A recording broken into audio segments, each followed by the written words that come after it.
Okay, yeah, so first I would like to thank the organizers for inviting me here and also asking for a last-minute adaptation of my talk, because in the original program Jason Robinson was supposed to give this overview talk and apparently he could not come.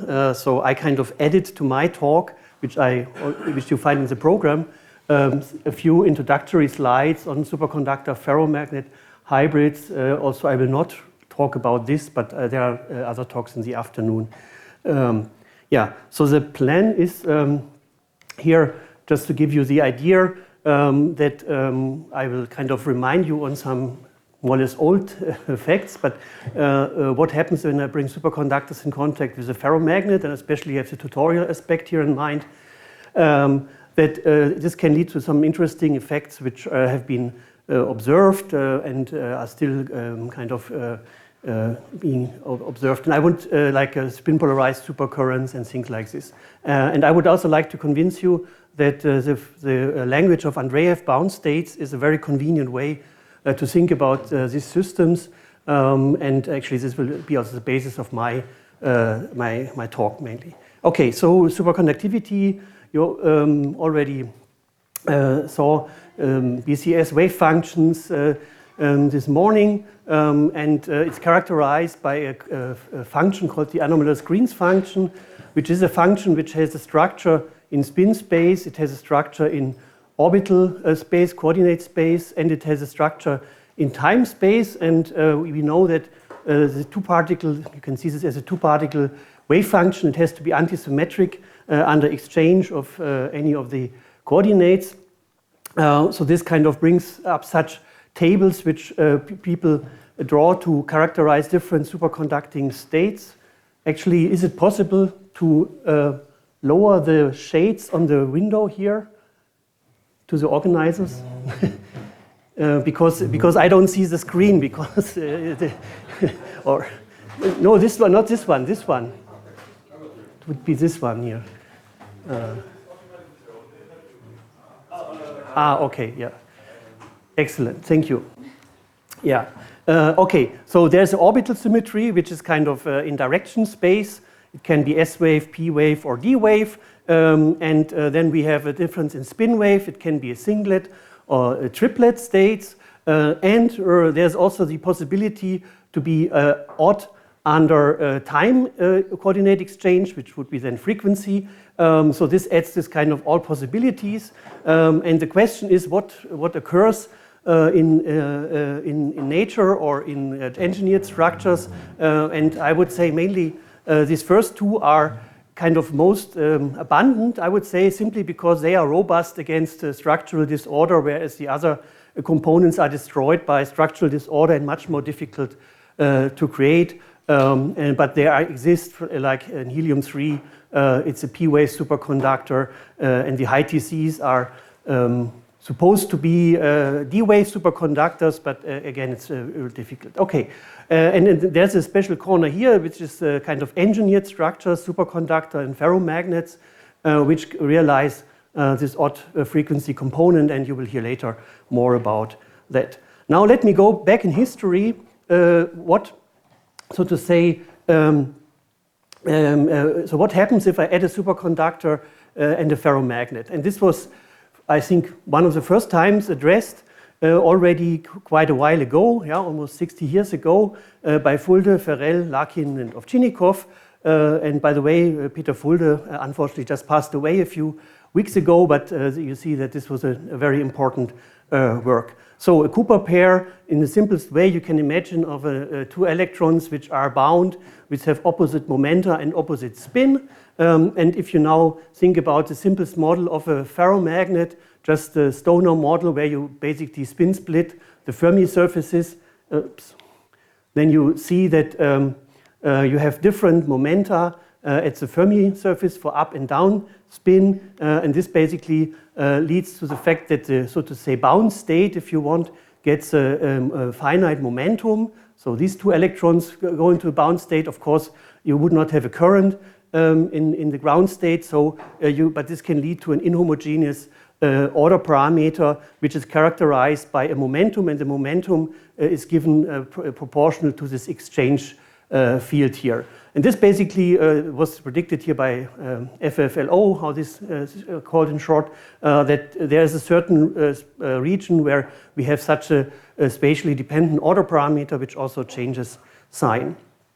Now this has been then another prediction was done a few years later by these gentlemen who kind of considered an SFS junction and considered a Josephson effect, and then they kind of showed theoretically that one has an oscillating critical current, if you would call it like this, negative critical current, and this is called a pi shifted phase, which exactly goes with this momentum and the thickness of the ferromagnet. So one observes something like this as a function of temperature.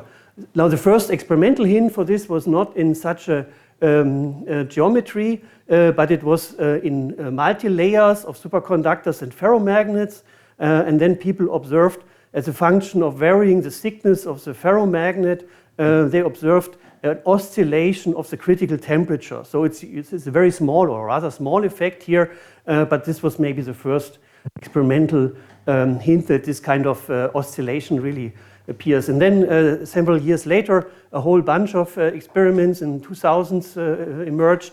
One of the first was this kind of work by Ryazanow's group, who really observed this kind of temperature-dependent non-monotonic behavior and the critical current going to zero at some temperature, which was kind of the direct confirmation of this prediction by Bulayevsky. And then one of our organizers also made a major contribution here as a postdoc in Klappwijk's group, where they observed a supercurrent through chromium dioxide, which is supposed to be a half metal, so 100% spin polarization.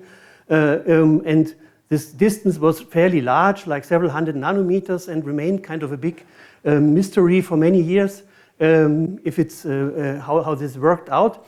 But there are, I will say something about this long-range supercurrent later. So finally, or the resolution was in some sense given by one of the later speakers here, Sébastien Bergeret, already earlier in some sense, but that it's kind of, yeah, it took a while. Anyhow, so this was confirmed another experiment, or in a different experiment, which I will later refer to also, and actually also at the same time by an experiment done by actually the Jason Robinson, who should have been given or should have been here also. So these are kind of experiments showing this kind of supercurrent and also this new effect of the long-range nature. Now, how to understand this kind of zero pi phase transition? I want to go to, so to say, the picture of Andreev levels and Andreev reflection. So Andreev reflection, I think I just close it here because otherwise I don't see.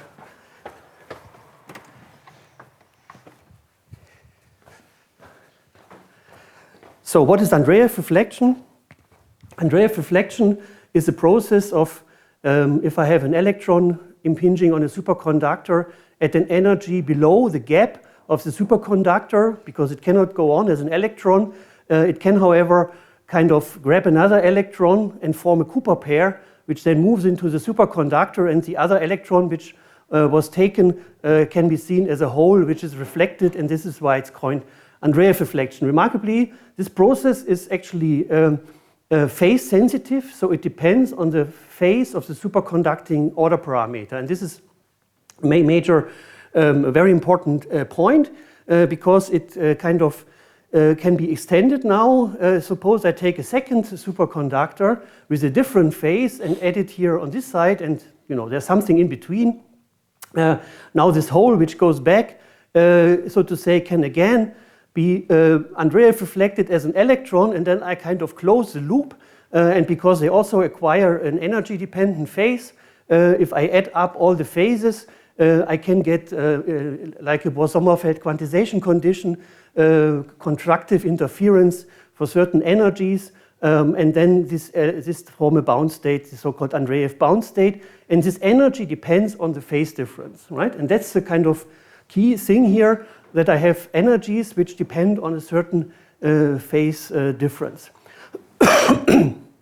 Now, if I do not have a ballistic transport, but I have some finite transmission, for example, situation is slightly different. I get a slightly different formula for the Andreev energy, for the bound state energy, which still depends on the phase difference, but it has now a different form. So it's not just cosine phi over 2 as it was before, but it has this form. And we see that we get the kind of energy phase relation is not a simple cosine anymore, but it has some different shape. And from this I get actually the supercurrent by taking the derivative with respect of the energy, so to say of the negative energy state, which is at 0 temperature, the occupied state.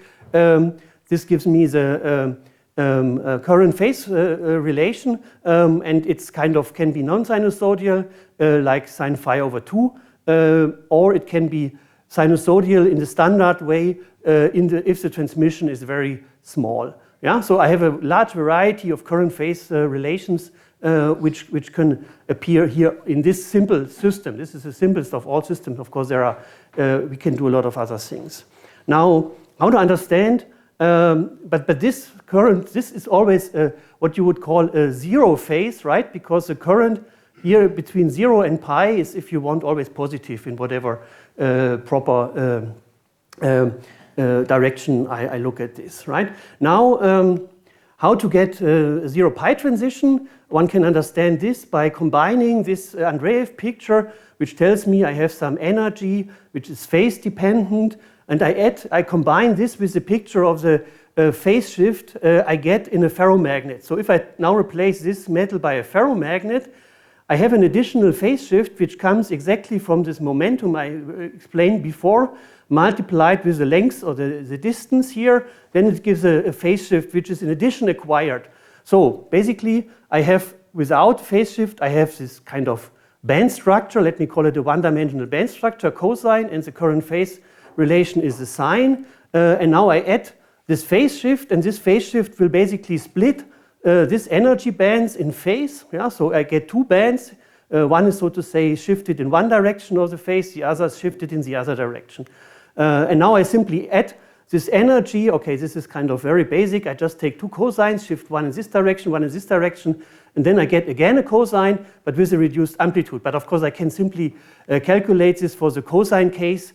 So I just get something where the prefactor of the energy depends now on this extra phase difference, delta phi without the x now, right? So the critical current is a function of this extra phase difference, delta phi, and we see now that if this delta phi becomes larger than pi over 2, this changes sign and becomes negative. And this is the origin, if you want, in the end, of this 0 pi phase transition, which is observed. Now, this was all in the tunneling limit, and I now come to the case when we are not in the tunneling limit. Then it's much more. It's a bit more complicated. We looked at this quite some while ago. If we add a transmission, you get kind of the gray curves here are the current phase relation without phase shift, and if you add this phase shift, it now kind of really completely modifies the current phase relation. And we get this kind of two curves here, blue and red, and the current phase, the energy is very, very different. And so here it's an analytic formula in this case, but just to plot it, it shows this kind of 0 pi transition in some cases, and in some cases not. In some cases, the current doesn't go to 0 at the 0 pi transition, but because it kind of can go through the complex plane in some sense here. Just to illustrate that there's a lot of variety in changing the current phase relation in such systems. Okay, that's just shown here again. Now this is kind of, so far we have talked only about, so to say, exchange fields which point in one direction. So this is like if you take one ferromagnet.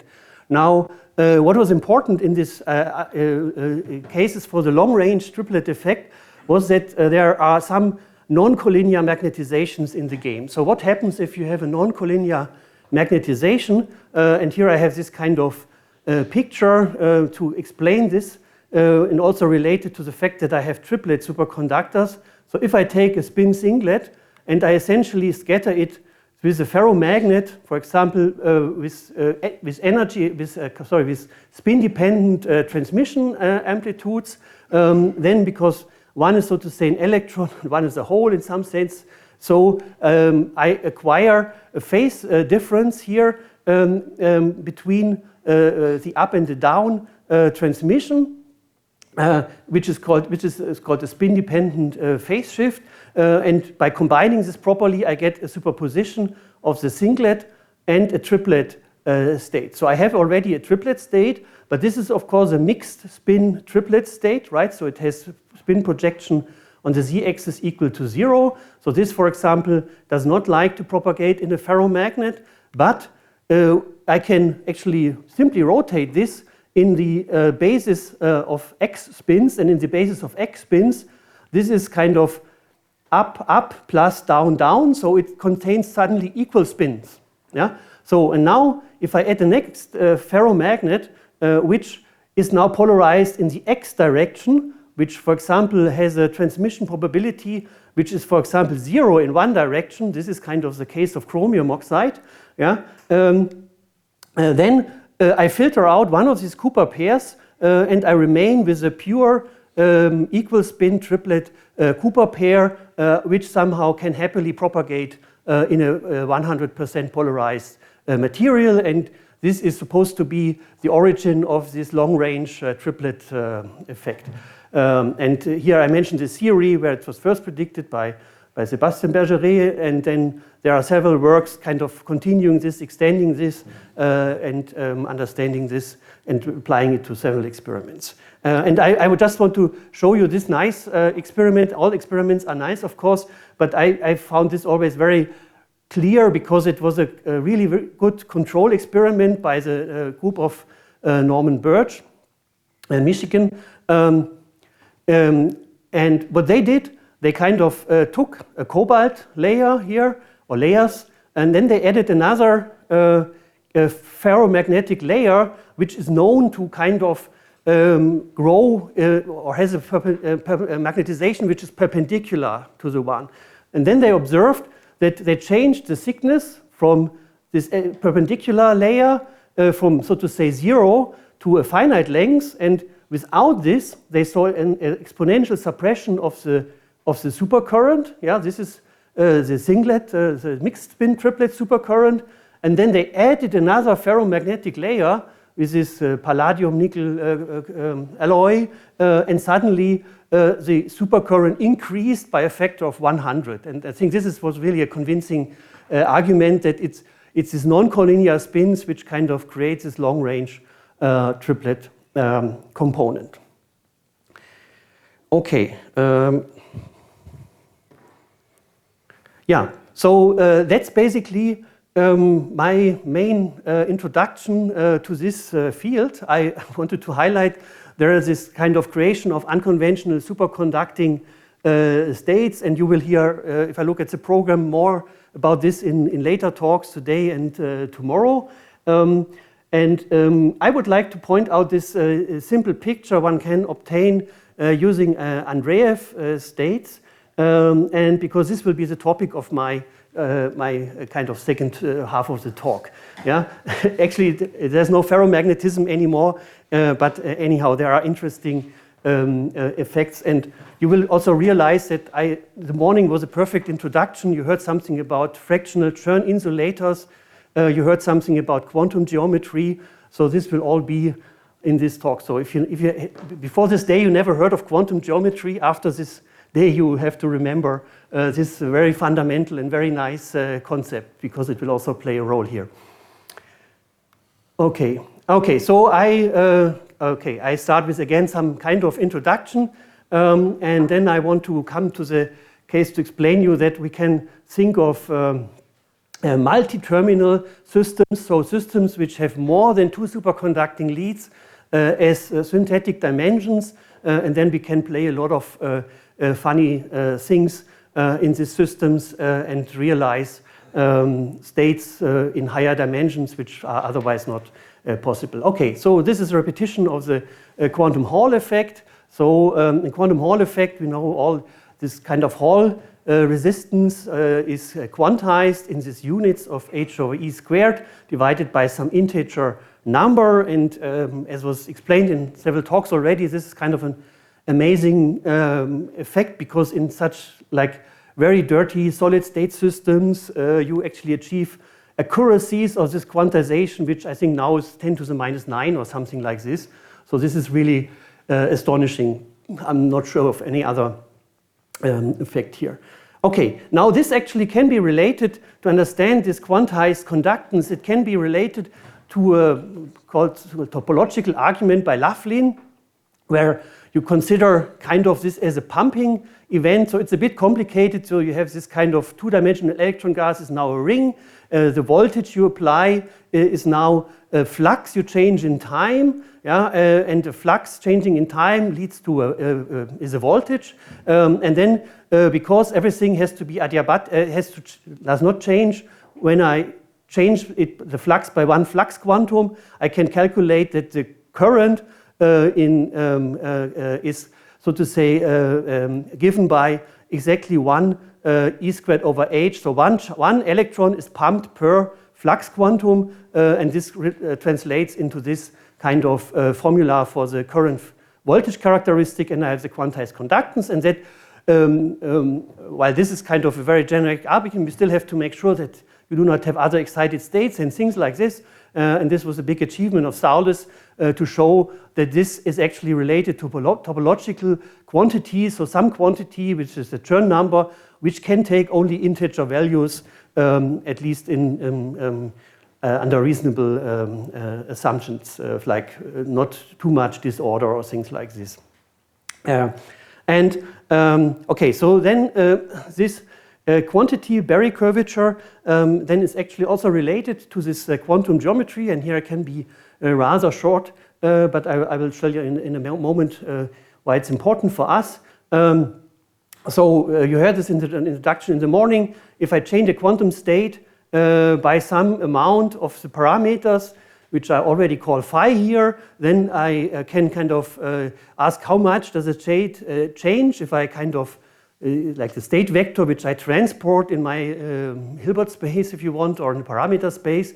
And the quantity, which how much it changes, is this quantum geometric tensor, which is again defined here. It's for two states, for two parameters here. J and K are two of these parameters. It's a 2 by 2 matrix Hermitian, so it has a real part and it has an imaginary part. And as was mentioned in the morning, the real part, the symmetric part, is a quantum metric. In some sense, measures the overlap of the states. It's more like a classical quantity, which you would also have in general relativity, for example. And the antisymmetric part is a already mentioned Berry curvature, which contains in some sense information of how much the phase changes, which is a bit, one has to define it properly. All right, and then this kind of gives the Berry phase. I get the Berry phase by going around some kind of closed parameter loop, and then the area integration over the Berry curvature just gives me this geometric phase. And topology is obtained if I have a closed parameter space. I can integrate over the whole kind of parameter zone, and then by some mathematical theorem, I know that this this number gives an integer, which is then called the Chern number. And okay, now we looked in this in the context of multi-terminal superconductors, and sometimes they are also called, we call them topological Josephson matter. I put the matter in quotes because some people don't like it. And if this kind of sounds a bit weird to you, what you usually should do is you go to the internet and ask an artificial intelligence, can you give me a picture of a topological Josephson matter? This is what I get. And I would like to point out, have a look, keep this in mind, this picture. So we have this kind of square here and something in the middle and all these lines, because I have the I have the impression that this AI was actually inspired by our paper. You will see later. Okay, so this you have already seen. Joseph Andreev bound states, and you have already seen this. And now I've made a kind of different remark here, because you see there is a kind of a crossing here, but it's only there if I have a ballistic contact. If I have any backscattering, I immediately open up a gap. And this is something which you can basically, this is kind of a typical property of a system which depends only on one parameter. Yeah, any perturbation will lead to a level repulsion. Okay, this you have already seen. But now there's this important, very important difference between 1 dimensions and 3 dimensions, is that in 1 dimension, parameter space, yeah, you easily get an avoided crossing unless you have a special symmetry protection. But in 3 dimensions, this is not true anymore. And I think you can, the simplest argument to see this is if you write down a zero crossing Hamiltonian, which is like a Weil Hamiltonian, like Dirac Hamiltonian in 3 dimensions, is this, so any kind of perturbation I add to this matrix just leads to a shift of the zero crossing, but it does not lead to a repulsion. Yeah, so this is the difference between 1D and 3D. And this is, for example, another kind of field in the origin of this Weil semi-metals, which are also heavily investigated and so on.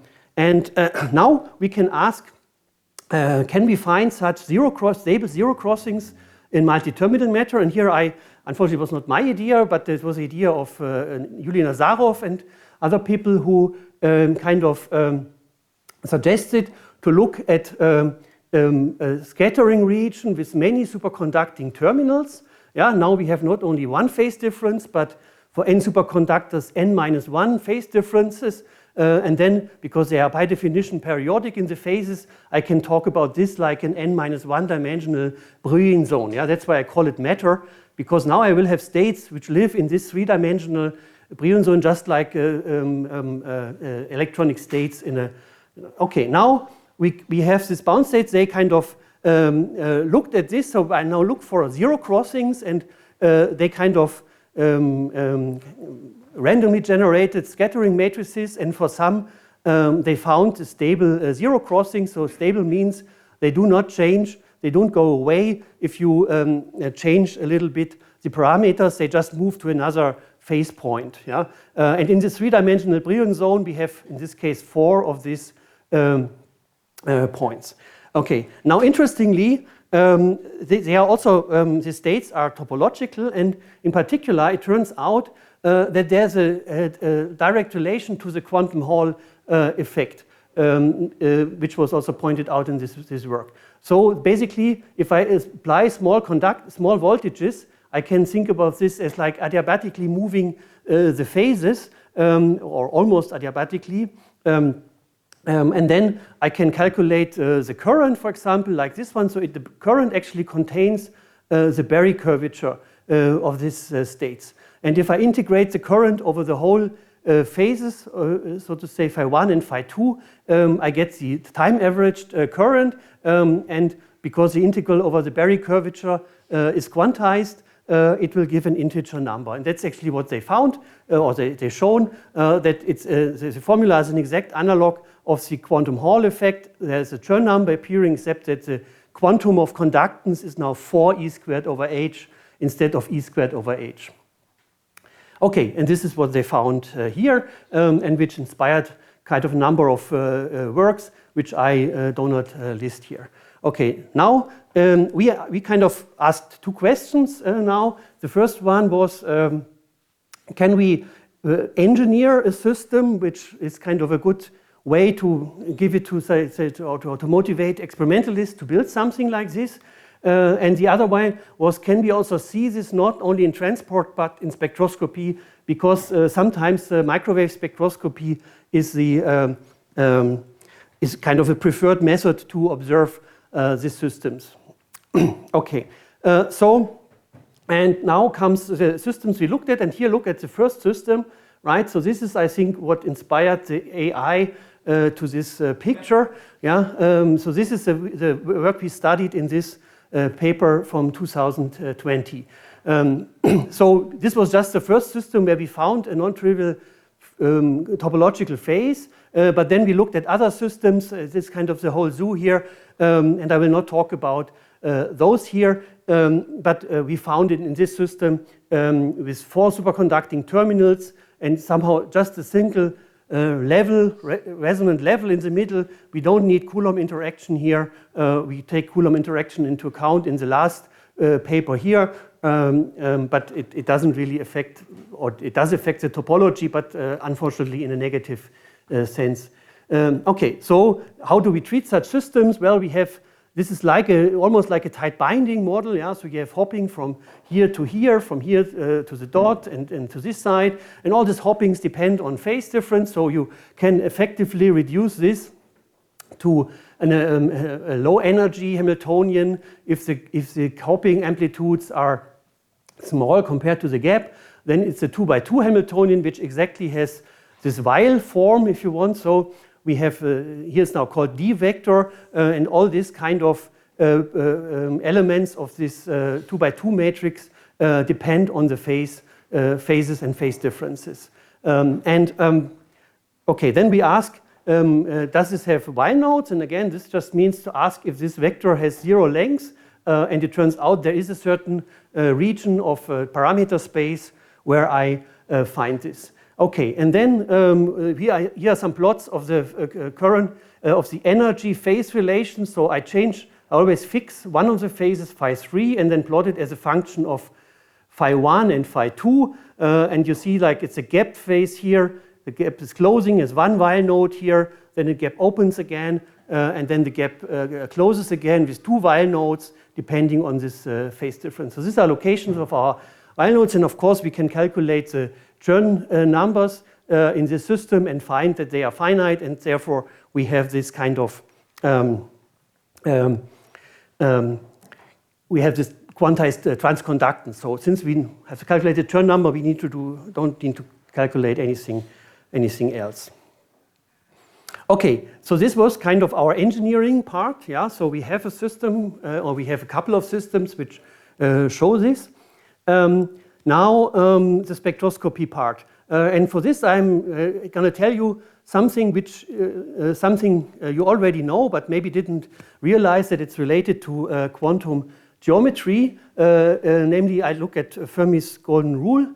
Now in the synthetic space, yeah, I have some initial state and final state. Let's reduce it to 2 states. Then this kind of quantum geometric tensor simplifies somehow. And in particular, the diagonal elements are just given by this matrix elements squared here. And if I now drive one parameter resonantly with a transition and some amplitude, I just take Fermi's golden rule. Yeah? So I get an absorption line, which is if the frequency is resonant. And this kind of intensity depends on this matrix element. And with a small trick here, I can kind of write this in this form, and this is exactly the matrix element which appears in the diagonal elements of the quantum metric, and therefore this intensity of this line is actually just the diagonal element of the quantum metric. So this is what you already all know, Fermi's golden rule, but also I didn't know it before, and we realized that this is just the same thing. So we get the diagonal elements if we apply this. Now the question is, can we do something with the other ones? And here we can do something which we call synthetically polarized spectroscopy, or I like to call it also Barry spectroscopy. So now we do not only vary one parameter, but we vary 2 parameters of our Hamiltonian, and we vary them both resonantly with the same frequency, the same amplitude if you want, and but with a phase difference. So be careful now, we vary the phases with a phase difference, yeah, but this is kind of a phase difference of the microwaves, right? And now you can do the same thing again for the Fermi's golden rule, and it turns out that now this this factor which determines the intensity can be written, depends on this phase difference, gamma, and it contains all the elements of the quantum geometric tensor. Yeah? So it contains the diagonal elements, it contains the off-diagonal elements, and it contains the Berry curvature. Right? Which means that varying this phase difference between the two microwave signals or the two microwave excitations gives a different, so to say, intensities of the lines, and this contain information about the quantum geometry. So for example, if I compare pi over 2, which is something like synthetically right polarized light with left polarized wave, circularly polarized, I obtain something which contains a difference, contains information about the Berry curvature, and if I take 0 and pi, for example, I obtain the off-diagonal element. So the idea is to measure this kind of rates or intensities, and then one can measure them as a function of the two parameters and essentially integrate over this. So for example, for the cases I've just discussed,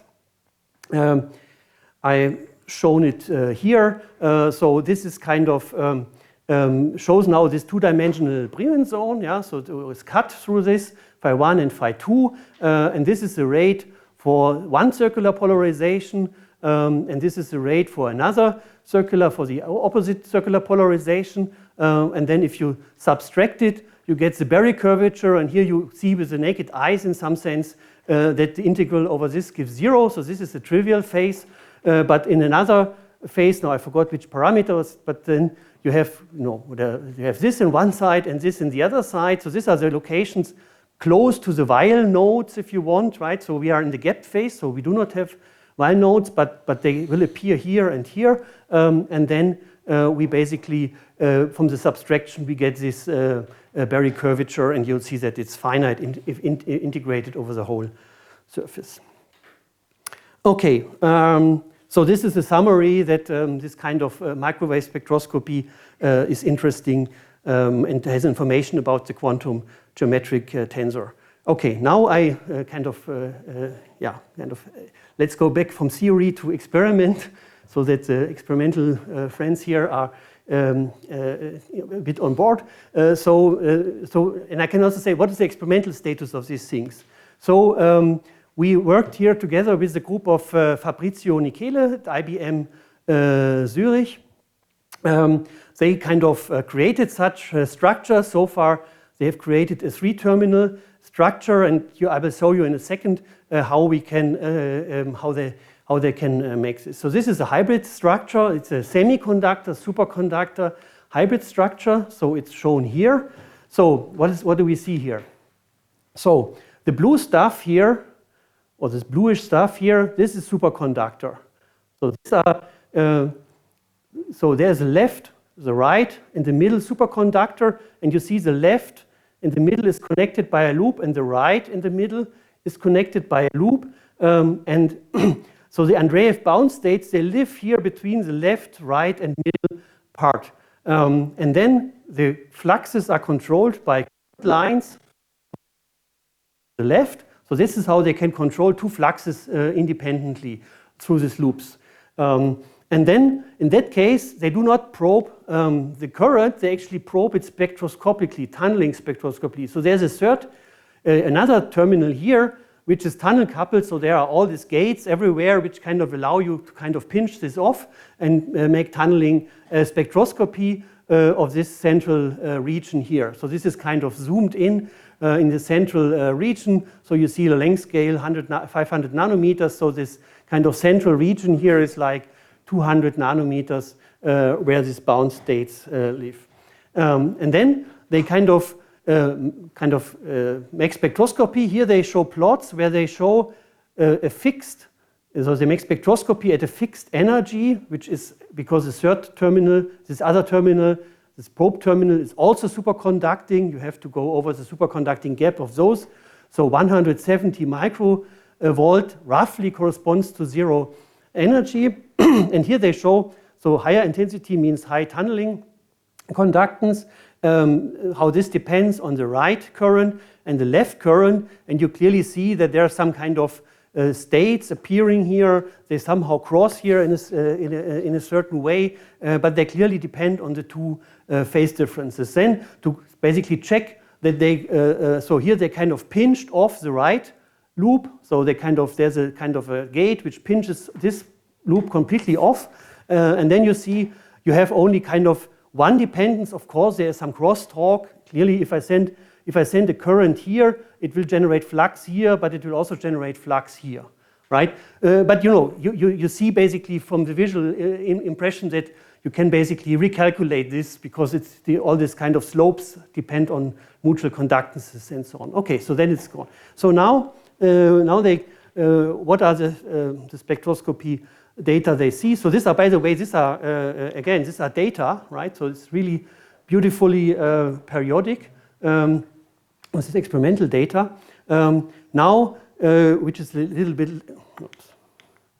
less perfect here. Now they this is spectroscopy as a function of energy, and then they go along certain paths here. Yeah, so you see all these lines here. There are 6 lines, gamma 1 to 6. So this is always going along such a path here, and then taking a full spectrum along this line. So you see there are, of course, it's more difficult than in a simple theory. There are more states here. They kind of evolve somehow depending on the path. So in this system, by the way, we do not expect Weil nodes simply because they have only 2 terminals. But still, there are this kind of all these lines, and then we kind of made up some theory which you could call which is sometimes called an Andreev molecule. So you take an Andreev state between these 2 terminals, you take an Andreev state between these 2 terminals, and you somehow couple them with a parameter. Then you have like 2 states in the spectrum. So this is basically now the spectrum.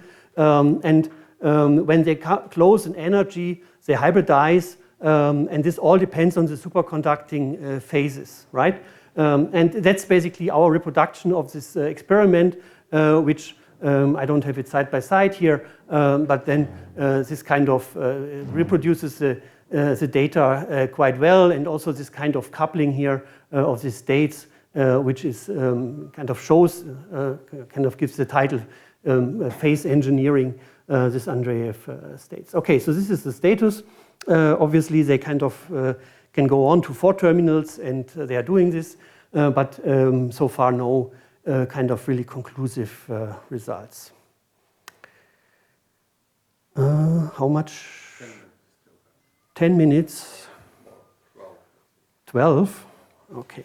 Okay, then this leaves me 2 minutes to tell you some really crazy idea, and then I come back to something which is maybe a bit more moderate. Okay, so higher dimensional topology is a playground for theorists, but there are actually kind of really nice experiments done like a couple of years ago, where there was a theory, again, a crazy theory idea to generalize the quantum Hall effect to 4 dimensions, right? So there was kind of a theory paper here in Science 2001 discussing what is happening in higher dimensions, and then they actually realized this experimentally in cold atoms or photonic systems in these 2 Nature articles which appeared back to back. So there's a certain interest in simulating 4-dimensional physics in the lab. Now, what is the characteristic of a higher dimensional topology?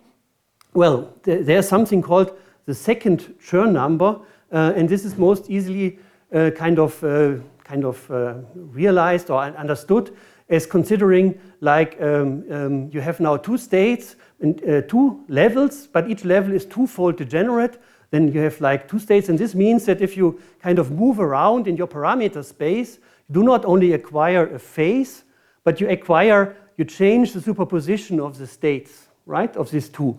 And this is, of course, a kind of rotation of a spin in some abstract space, and therefore this Berry connection, Berry curvature is now a matrix because it also tells you how the spin is rotated. So the matrix valued Berry curvature is then generalized like this form. And then there's a characteristic which is characteristic for higher dimensions. The second Chern number is calculated in this strange way. So this is kind of a characteristic topological number which exists in a four-dimensional space.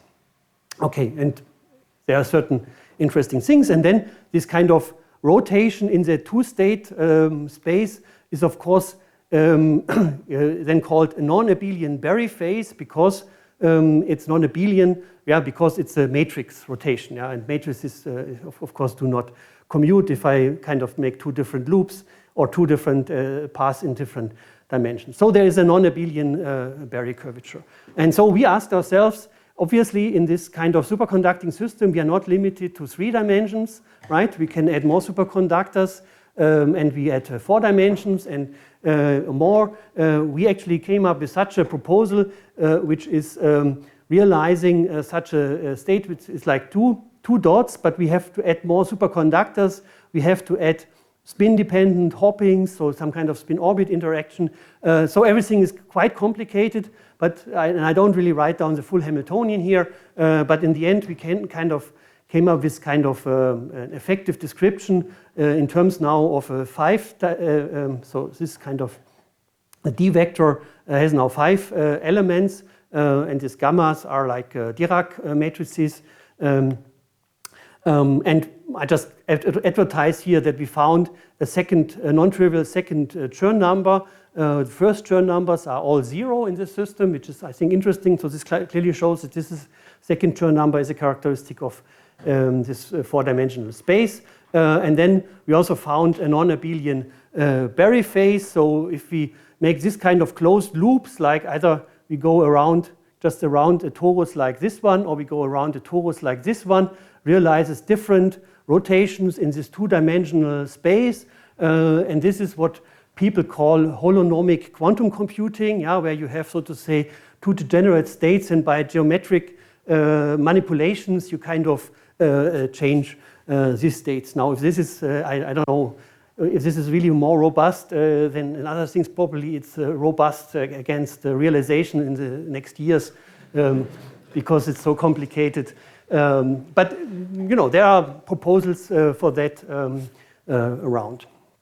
Okay, now in the last couple of minutes, I wanted to come to fractional transport, inspired actually by the talk in the morning about fractional Chern insulators.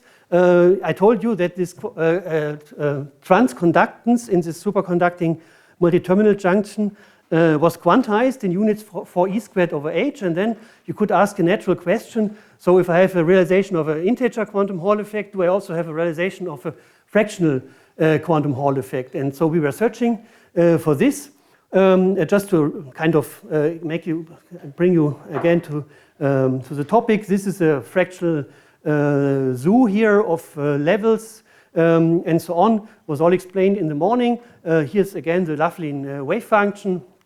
And basically the main point is that you, if you want, it's also shown in the morning, that if you have a fractionally occupied lowest Landau level, basically it splits into 3 states, which are, for example, for filling factor 1/3. And so they are threefold degenerate, and basically you can now understand the fractional quantum conductance in this topological argument, because now when you change the flux by 1 flux quantum, you basically do not kind of go back to the same state, but you go to the degenerate next state. If you change it again, you go to the next, and only if you change it by 3 flux quanta, you go back to your original state. And this means yet in this pumping argument, you need 3 flux quanta to pump 1 electron. And this in this pumping argument tells you that the conductance gets a factor 1 over nu. Nu is okay. I don't know if I mixed up things here. Nu is 3 here. And this explains, if you want, in a simple, very simple picture, this fractional conductance. So you need 3 flux quanta to pump 1 electron. And this basically means what one can show is that this is actually related to now the states plotted as a function of flux in units of 2 pi. So I have essentially states which are 6 pi periodic. Of course, I have more states. I kind of here artificially, so to say, kind of split them in energy so that you can distinguish them. And this is the picture which kind of we want to realize. Okay, now we realize this in so-called Josephson circuits, where it is a bit similar like before. So we accept that we add interactions here. So we add superconducting islands, then we have the phase, which is a Josephson energy as before, as explained in the beginning. But we also have a charging energy, which kind of we have to pay when we put two Cooper pairs on an island.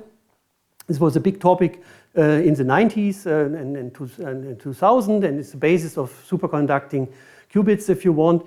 But here we are interested in combining multiple of these islands with different leads. So these are all superconducting leads here. This could be phases and so on. And in this case, I can also realize while nodes as level crossings in this kind of diagram, which is what's suggested here. Okay, and now the question is, can we use this to simulate fractional physics? And we found a way to realize a Josephson junction chain with such loops, and the flux through each loop is different, has to be kind of differs by some integer, for example, here. Differs by some value, and it's also changed with time, which again is generating a voltage. And the gates are somehow chosen such that we have a finite state space. So this is similar, like we have seen in André Bernevik's talk, this kind of diagonalization of this kind of Hamiltonian. Now kind of only looking at the lowest states, and then we can generate such a dispersion relation, which are the lowest 9 states here, if you want. And then there are, of course, many states which are higher up in energy because of interactions. And especially we realize in this lowest band, 3 of the states, and each state, if you would follow it, is like 6 pi periodic, and therefore would realize a fractional conductance. And then we simulated this, kind of directly solved the Schrödinger equation for the states, and from this you can calculate the current. And interestingly, we found this kind of stable plateaus around this fractional values here. The filling factor here is like a flux, the offset flux, which goes through this loop, and then we find this kind of plateaus, which are kind of becoming quite noisy in the end. But this is the realization of a fractional Cooper pair transport in such an array of Josephson junctions. All right, so this brings me to the summary. I have shown you, or I hope to have shown you, that multiple terminal Josephson systems or Andreev states have interesting physical property, can realize non-trivial topological systems. Then I've shown you this polarized spectroscopy. We can have higher dimensional topology and also can realize this fractional pump. So this is now I first to thank all the collaborators. This is my group. The main collaborators are on these works where this first 3 here, and then important work was done by Raphael Klees, former PhD student, now at Augsburg, and then done together with Gianluca Rastelli, who was in my group, is now in Trento, Carlos Cuevas from Madrid, a long-term friend and visitor regularly. Then there are 2 other former master students of in my group, and Odette Silberberg, a professor in Konstanz, with we work together. This is a former bachelor student who contributed to one of the works. And finally, I should also thank very much the experimental group, Fabrizio Nichele from IBM Zurich, for this kind of collaboration. And if you want to read more, here are the references on these topics from the last years. Thank you.